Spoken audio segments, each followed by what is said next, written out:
ఇవాళ రేపు ఎల్లుండి 3 రోజులు ఈ ప్రభుత్వం ఈ మైదానంలో రాష్ట్ర ప్రభుత్వ పక్షాన రైతులకి ఏవైతే పనిముట్లు ఇస్తున్నామో మెగా పనిముట్లు ఇచ్చే కార్యక్రమాన్ని ఈ వరంగల్ ఆర్ట్స్ కాలేజీ గ్రౌండ్ లో ఏర్పాటు చేసుకోవడం జరిగింది. మండు టెండను సైతం లెక్క చేయకుండా వేలాదిగా ఈ ఉమ్మడి జిల్లా నుంచి ఇక్కడికి విచ్చేసిన రైతన్నలకి మనస్ఫూర్తిగా మరొక్కసారి రాష్ట్ర ప్రభుత్వ పక్షాన అభినందనలు తెలియజేస్తున్నాను. ఇది ప్రజాప్రభుత్వం. ఈ ప్రజాప్రభుత్వంలో ప్రజాప్రభుత్వం ప్రగతి ప్రణాళిక దాంట్లో భాగంగా ప్రజల వద్దకే ప్రభుత్వం పంపించే దాంట్లో కార్యక్రమంలో భాగంగా 99 రోజులు ఈ 3వ సంవత్సరంలో కాలు పెట్టిన సందర్భంగా రాష్ట్ర ప్రభుత్వ పక్షాన అధికారులందరినీ కూడా మీ గ్రామాలకి మీ ఓడలకి పంపిస్తున్న సంగతి మీకు తెలుసు. ఈ 99 రోజుల్లో భాగమే ఈ రైతులకు సంబంధించిన కార్యక్రమాన్ని కూడా వారం రోజులు ఏర్పాటు చేసుకున్నాం. మీకు గుర్తుంటుండాలి, ఇదే మైదానంలో 2022లో మనందరి నాయకుడు భావి భారత ప్రధాని మన రాహుల్ గాంధీ గారు అద్భుతమైన రైతు డిక్లరేషన్ సమావేశం రేపు అంటే మే 6వ తారీఖు నాడు ఇదే వేదికగా లక్షలాది మంది రైతన్నల సమక్షంలో మీ దీవెనలతో తెలంగాణ రాష్ట్రంలో ప్రజాప్రభుత్వం వచ్చిన తర్వాత ఏ రైతులకైతే సంఖ్యలో వేసి నడి రోడ్డు మీద చంటి బిల్లలతో నడిపించకపోయిన ప్రభుత్వాన్ని మీరు దించిన తర్వాత రైతన్నలకి ఇచ్చిన ప్రతి మాటని మీ ప్రభుత్వం ప్రజాప్రభుత్వం వచ్చిన తర్వాత నెరవేరుస్తామని చెప్పి ఇచ్చిన మాట ప్రకారం మీ దీవెనలతో మీ ఆశీస్సులతో తెలంగాణ రాష్ట్రంలో ప్రజాప్రభుత్వం వచ్చిన తర్వాత గౌరవ ముఖ్యమంత్రి రేవంత్ రెడ్డి గారి నాయకత్వంలో రైతుల పక్షపాతి ప్రభుత్వంగా ఈనాడు పనిచేస్తున్న సంగతి మీకు తెలియంది కాదు. ఆనాటి ప్రభుత్వం ఏవైతే అరాకొరా మంచి పనులు చేస్తే వాటన్నిటినీ కొనసాగిస్తూ ఆనాటి ప్రభుత్వం ₹1,00,000 రుణమాఫీ చేయటానికి 10 సంవత్సరాలు పడితే ఈ ప్రజా ప్రభుత్వంలో రాష్ట్ర ఆర్థిక పరిస్థితిని ఆనాటి పెద్దలు కొల్లగొట్టిన అప్పుల ఊబిలో నింపిన రైతులకు ఇచ్చిన మాట ప్రకారం 25 లక్షల రైతన్నలకి 21,000 కోట్లు ప్రభుత్వం వచ్చిన మొదటి 9 నెలల్లోనే నా రైతన్నలకు ఇచ్చిన ప్రభుత్వం మీరెన్నుకున్న ప్రభుత్వం. వరి వేస్తే ఉరే అని ఆనాటి పెద్దలు చెప్తే ఈనాటి ప్రభుత్వం వరేసిన రైతన్నలకు మద్దతు ధరతో పాటు సన్న వడ్లకి క్వింటాలకి ₹500 బోనస్ ఇస్తున్న ప్రభుత్వం మీ దీవెనలతో ఈనాడున్న ప్రభుత్వం. రైతు భరోసా కార్యక్రమం ద్వారా ఆనాటి పెద్దల ఎకరానికి ₹10,000 2 విడతల్లో ఇస్తే మీరెన్నుకున్న ప్రభుత్వం ₹12,000 ఇచ్చిన ప్రభుత్వం మీరెన్నుకున్న ప్రభుత్వం. రైతు బంధు ఇచ్చాం, ఇంకేమి ఇయ్యాల రైతులకని రైతుల్ని చూసి హేళనగా ఆనాటి పెద్దలు మాట్లాడితే ఈ ప్రభుత్వం ₹12,000 ఎకరానికి ఇస్తూ ఏవైతే ఈనాడు పనిముట్లు మనం ఇచ్చుకుంటున్నామో రైతులకు పరికరాలు వాటిని ఇస్తూ కేంద్ర ప్రభుత్వం నుంచి వచ్చే మ్యాచింగ్ గ్రాంట్ కూడా సుమారు ₹1,200 కోట్ల ఈ ప్రభుత్వం ఈనాడు ఇస్తుంది. వీటన్నిటికీ పెద్ద గుండు సున్నా ఆనాటి పెద్దలు చుడితే ఈ ప్రభుత్వంలో రైతుని రాజు చేసేదాకా ఒక్క అడుగు కూడా వెనక్కేయమని ఈ ప్రభుత్వం ఈనాడు రైతుల పక్షపాతి ప్రభుత్వంగా పనిచేస్తుంది. ఆ మేధావులు చెప్తుంటారు, అసలు రైతు రుణమాఫీ చేసింది ఎవరు? మొట్టమొదట ఆనాడు కేంద్రంలో మన కాంగ్రెస్ ప్రభుత్వం అధికారంలో ఉన్నప్పుడు మన్మోహన్ సింగ్ గారి ప్రభుత్వంలో ఇక్కడ ఆనాడు దివంగత నేత రాజశేఖర రెడ్డి గారు ముఖ్యమంత్రిగా ఉన్నాడు. ఆనాడు కాంగ్రెస్ ప్రభుత్వమే దేశానికి ఆదర్శంగా రైతులకు రుణమాఫీ చేసిన ప్రభుత్వం కాంగ్రెస్ ప్రభుత్వం. ఉచిత విద్యుత్ ఇచ్చింది కాంగ్రెస్ ప్రభుత్వం. ఆ ఉచిత విద్యుత్ పేటెంట్ కాంగ్రెస్ ప్రభుత్వాన్ని. ఇలా రైతులకి అనేకమైన కార్యక్రమాలు చేస్తా ఉంటే పదవి పోయింది అనే బాధ, అయ్యో ప్రజల్లోకి పోతే మమ్మల్ని డేకట్లేదని మరొక గోల, నిరంతరము కడుపు నిండా విషాన్ని నింపుకొని నిన్న మొన్న చూస్తున్నాం. నిజమొప్పుకుంటాం, ఈ ప్రభుత్వం అధికారంలోకి వచ్చిన తర్వాత వరి విషయానికి వస్తే దేశంలో అత్యధికంగా వరి పండించే రాష్ట్రం ఈ తెలంగాణ రాష్ట్రం. పండిన ప్రతి గింజని గడిచిన 2 సంవత్సరాల్లో పోయిన పంటలో ఈ ప్రభుత్వం కొంది. ఈ పంటను కూడా, ఈ రెండో పంటను కూడా, మొక్కలు కూడా భగవంతుడి దయతో రైతుల కష్టంతో అత్యధికంగా పంటలు పండాయి. పండిన ప్రతి గింజని ఈ ప్రభుత్వం చిత్తశుద్ధితో కొంటది.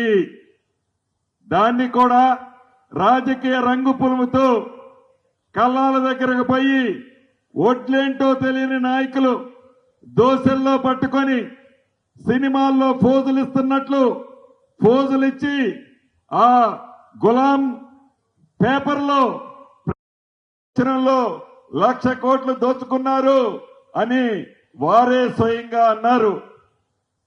ప్రజల దీవెనలతో ఈ ప్రజా ప్రభుత్వం వచ్చిన తర్వాత ఒక అనుభవజ్ఞులైన మంచి రిటైర్డ్ న్యాయాధికారిని నియమించి ఒక కమిషన్ ఏర్పాటు చేసి కాళేశ్వరం మీద కమిషన్ ఏర్పాటు చేసిన తర్వాత వచ్చిన రిపోర్టును అసెంబ్లీ సాక్షిగా సిబిఐకి ఇచ్చి సుమారు 9 నెలలు అవుతుంది. ఏ లాలూచీతో మీరు, ఏ ఆలోచనతో మీరు ఏటీఎం అని చెప్పిన ఆనాడు మీరు ఆనాటి పెద్దల మీద చర్యలు ఎందుకు తీసుకోవటం లేదు? అదే విధంగా నిన్న కరెంటు కొనుగోలు విషయంలో కానీ ఆనాటి 10 సంవత్సరాలలో ఏ యాదాద్రి భద్రాద్రి పవర్ స్టేషన్ల నిర్మాణంలో కోట్లాది రూపాయల అవినీతి జరిగిందని అదే జ్యుడిషియరీకి సంబంధించిన కమిషన్ వేసి సుమారు 114 పేజీల రిపోర్ట్ ఇచ్చారు. ఆ రిపోర్టును కూడా నిన్న కేబినెట్ సాక్షిగా సిబిఐకి హ్యాండ్ ఓవర్ చేయడం జరుగుతుంది. ఒకటి కాళేశ్వరానికి సంబంధించిన ఎంక్వైరీ సిబిఐలో ఉంది. రెండవది ఎలక్ట్రిసిటీకి సంబంధించిన అంశం, కరెంటు కొనుగోలు కానీ భద్రాద్రి యాదాద్రి పవర్ ప్లాంట్ లో జరిగిన అవినీతికి సంబంధించింది రేపో మాపో సిబిఐకి ఇవ్వబోతున్నాం. ఈ రాష్ట్రం నుంచి 2 కేంద్ర మంత్రులు ఉన్నారు. ఒకరు కిషన్ రెడ్డి గారు, రెండవది బండి సంజయ్ గారు. వారిద్దరిని ఈ వేదిక మీద నుంచి ఒకటే ప్రశ్నిస్తున్నాను. అయ్యా, భవిష్యత్తులో రాబోయే రాజకీయాల కోసం బీఆర్ఎస్ పార్టీతో పొత్తుల కోసం బీఆర్ఎస్ తో మీకున్న లాలూచి ఏంటి? మీకు లాలూచి లేకపోతే కాళేశ్వరానికి సంబంధించిన కమిషన్ రిపోర్టు మీకు ఇచ్చి 9 నెలలైంది.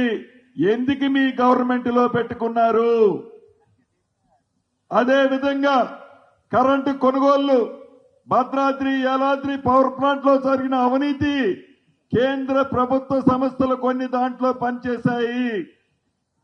అదే రకంగా ఏదైతే ఛత్తీస్గఢ్ లో ఉంది కాంగ్రెస్ ప్రభుత్వం, ఆ ప్రభుత్వానికి సంబంధించిన కొనుగోళ్లలో కూడా ఆనాటి పెద్దలున్నారని, ఈ రాష్ట్రాన్ని పరిపాలించిన పెద్దలున్నారని ఈ రిపోర్ట్ లో ఉంది. ఆడ కాంగ్రెస్ ప్రభుత్వం ఉన్న ఈ కరెంటు కొనుగోలు ఎంక్వైరీ రిపోర్ట్ ని మీ సిబిఐకి ఇచ్చాము. దాన్ని మీకు చిత్తశుద్ధి ఉంటే మీరు 2 మంత్రులు, మీతో కలిపి 8 మంది పార్లమెంటు సభ్యులున్నారు ఈ రాష్ట్రంలో బీజేపీ తరఫున. కాబట్టి మీ లాలూచి లేదని నిరూపించుకోవడం కోసమైనా ఏటీఎం లాగా వాడిన కాళేశ్వరంలో జరిగిన అవినీతిని బయటికి లాగాలి అని మీరే అనేక పర్యాయాలు చెప్పారు. కాబట్టి మీ చేతుల్లో ఉన్న సంస్థ సిబిఐ సంస్థ.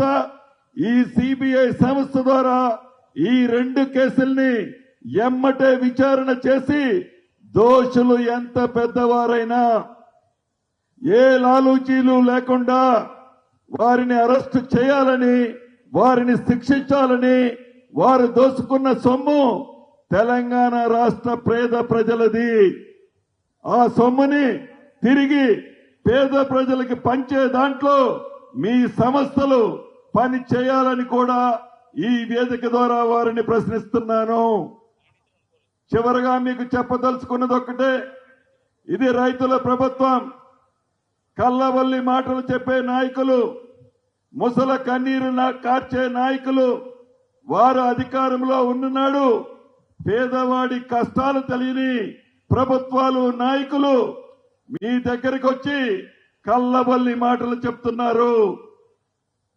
మీరు నమ్మరు అనటానికి నిదర్శనం ఒక్కటే, గడిచిన గ్రామ పంచాయతీ ఎన్నికల్లో ఫలితాలు, గడిచిన అర్బన్లో జరిగిన మున్సిపల్ కార్పొరేషన్ ఎన్నికల్లో కాంగ్రెస్ పార్టీకి అత్యధికంగా మీరు దీవించారు. దానికి నిదర్శనమే సొల్లు మాటలు చెప్పే ప్రతిపక్షాల మాటలు నమ్మరనేది మాకు పూర్తి నమ్మకము, విశ్వాసము ఉంది. ఇంకొక విషయాన్ని కూడా మీరు గమనించాలి. అనుభవజ్ఞులని చెప్తారు ఆనాటి మాజీ ముఖ్యమంత్రి కేసీఆర్ గారు.